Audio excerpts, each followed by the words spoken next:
Hello दोस्तों, कैसे हो? तो आज हम सीखेंगे इंग्लिश ग्रामर में ए, एन और द इन आर्टिकल्स का कैसे यूज़ होता है। तो चलिए शुरू करते हैं। तो सबसे पहले देखते हैं ए और एन का मतलब क्या है और इनका यूज़ कब होता है। ए और एन का मतलब एक होता है।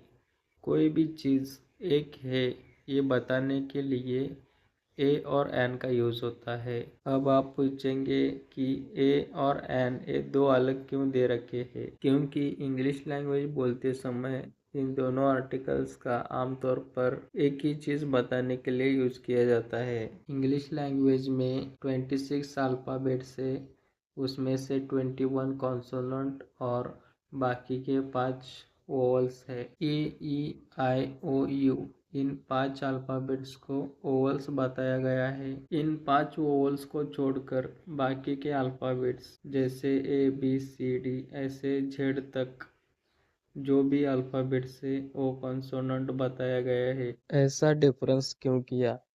क्योंकि जैसे कॉन्सोनेंट बोलते जाएंगे तब ओठ एक दूसरे से टकराव करते हैं और जब ओवल्स बोलते जाएंगे तब ये टकराव नहीं होती है। इसीलिए कॉन्सोनेंट और ओवल्स दो अलग अलग डिफरेंस दिखाई देते हैं। इसीलिए ए और एन इन दोनों आर्टिकल्स को अलग अलग यूज किया जाता है। जैसे for example a pen, a book, a cat, a dog. यहाँ पे अ के बाद जो वर्ड है उस वर्ड में जो पहला अल्फाबेट है वो कॉन्सोनेंट है। फिर आता है एन, जैसे an umbrella, an apple, an hour. यहाँ जो एन के बाद वर्ड आया है उसमें से पहला अल्फाबेट है वो ओवल्स है। अब नेक्स्ट आर्टिकल आता है द।